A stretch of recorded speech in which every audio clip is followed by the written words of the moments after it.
Hello students, how are you all? I just hope that you all are well and you all must be studying at home. Now students, since our first term examination is over, so we will continue our studies. But before that, I want to congratulate those students who did really well in the examination, who have got really good marks above 35 without cheating. And those who have got very less marks, less than 15, that means they have to work hard. That means they have to pay attention towards their studies. Now students, we will continue our second chapter, which is elements, compounds and mixtures. And today you are going to learn about chemical formula and what are the step-by-step process to form chemical formula. Now see, chemical formula is a representation of a compound by means of symbols. So here a chemical formula shows it represents a compound by means of symbols. Now symbols, they are the short form or the abbreviated name of an element, and different elements have got different symbols. Here you can see hydrogen has got the symbol H, chlorine has got the symbol Cl, and oxygen has got the symbol O. And compound is the group of atoms combined chemically to behave as a single unit. Now secondly, chemical formula, what it denotes in a compound the number of atoms of each element present. It shows the number of atoms that are present in a compound. Now see here, one atom of chlorine, it combines with one atom of hydrogen to form one molecule of hydrogen chloride, which is HCl. And here you can see oxygen. These are all symbols of an element. This is oxygen. The symbol of oxygen is O. Here one atom of oxygen combines with two atoms of hydrogen to form one molecule of H2O. And H2O is a water molecule. It is one molecule of water. So here you can see that different atoms and the number of atoms that are present in a compound. Now here you can see that oxygen is combining with two hydrogen atoms, while chlorine is combining with only one hydrogen atom. Why? Because the combining capacity of oxygen is twice the capacity of combining capacity of chlorine with hydrogen. So we can say that the combining capacity is also called valency. So we can see that the combining capacity or the valency of oxygen is 2, and while the combining capacity or the valency of chlorine is 1. Now radical, it is a group of atoms of different elements or same elements behaving as a single unit and having a charge. Charge can be positive or negative. For example, I have taken here the example of ammonium, which is a positive radical, and here you can see this is ammonium NH4 having a positive charge. So this is a positive radical. Let's see how to calculate this positive charge. Here you can see nitrogen has -3 valency. The valency of nitrogen is -3 and the valency of hydrogen is +1. And since you can see we have 4 hydrogen atoms here, so we will write here 4. So +1 into 4 is +4, and -3 of nitrogen here. So -3 plus 4 is +1. So here we have +1 charge, a positive charge. So this is a positive radical. Most of the radicals, they are negative. They are negative radicals having a negative charge. Now let us see the chemical formulas containing radicals. There are some steps to write a chemical formula. What are they? First of all, we will write symbols of the elements. Here we are taking sodium and chlorine. Now we will write their valencies or the combining capacity. The combining capacity of sodium is 1+ and here of chlorine is 1-. Now we will interchange the combining capacity of the elements. here now Na has 1 and Cl has 1, and then this is actually the chemical formula of NaCl, which is NaCl, sodium chloride. And 1 we will not write 1 here, it is understood. So NaCl. Now we'll take an example of here zinc chloride, which is Zn is zinc and Cl is chlorine. Then we will write the combining capacity of zinc, which is 2 plus, and here of chlorine, which is 1 minus. Now we will interchange the combining capacity. So zinc will have now 1 and Cl will have now 2. So the chemical formula is zinc chloride, which is ZnCl2.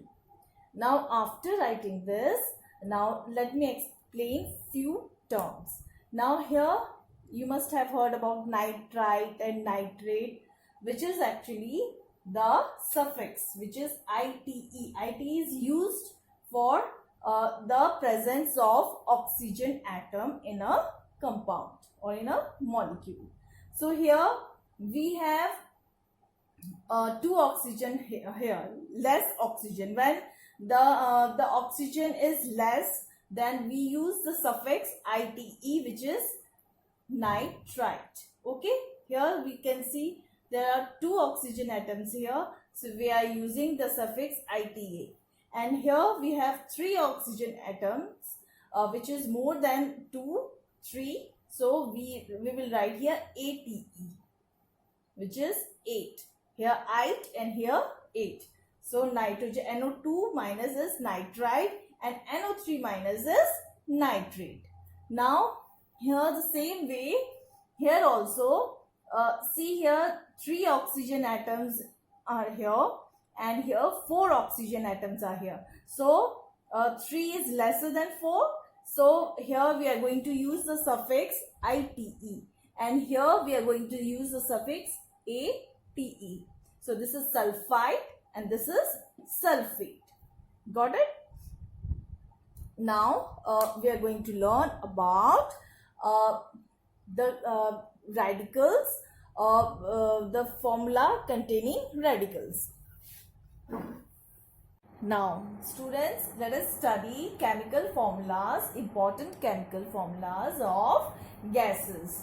So we have here hydrogen, nitrogen. Hydrogen, its chemical formula is H2, nitrogen N2, oxygen O2, chlorine Cl2, ammonia NH3, carbon monoxide, that means mono means one single, CO, and carbon dioxide, di means 2. So we have 2 oxygen here, carbon dioxide CO2, nitrogen monoxide, again single O, and O, and nitrogen dioxide and O2.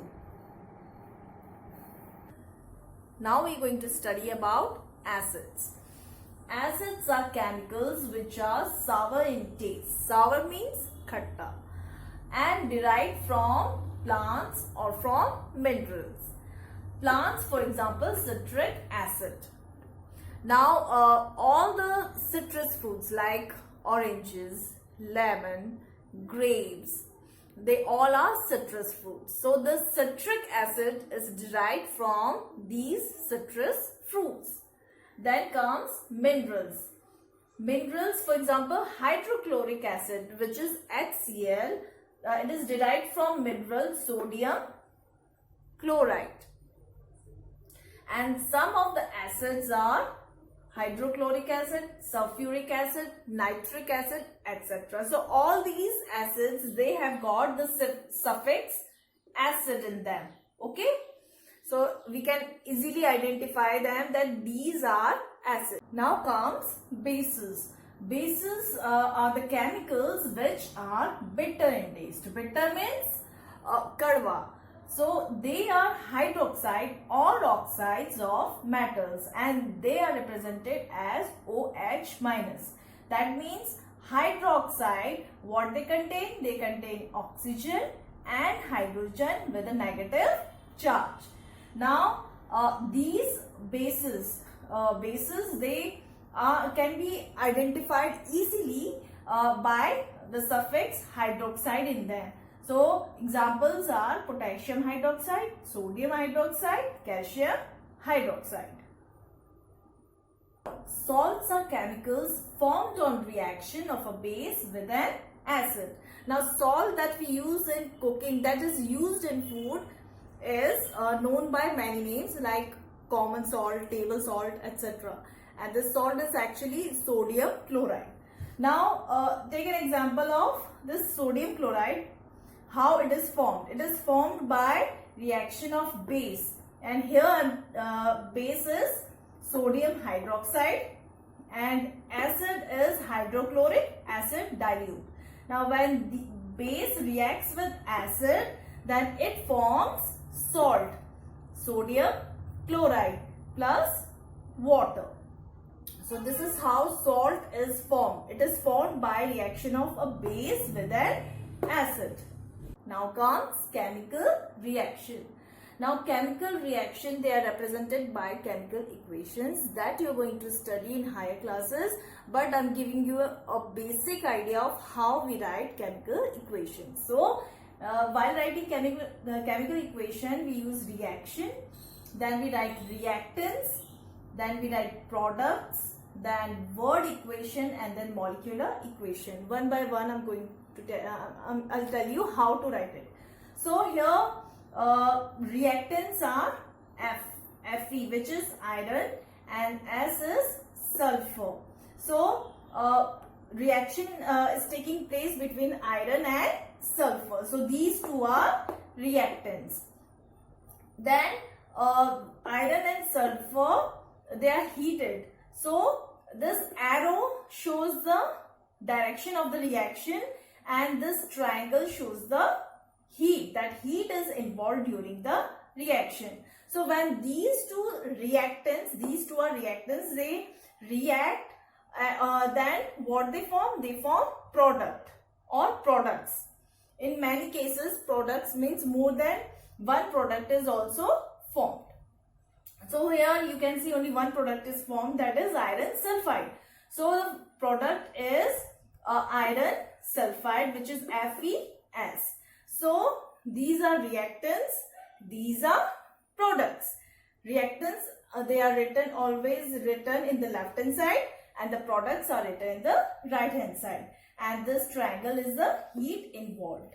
Now this, the symbols that we are using here, this is known as molecular equation. When we write an equation while using symbols, and they are known as molecular equation. And when we write the equation using words only, like iron, sulfur, iron sulfide, then this is known as word equation. So this is how chemical equations, they are written.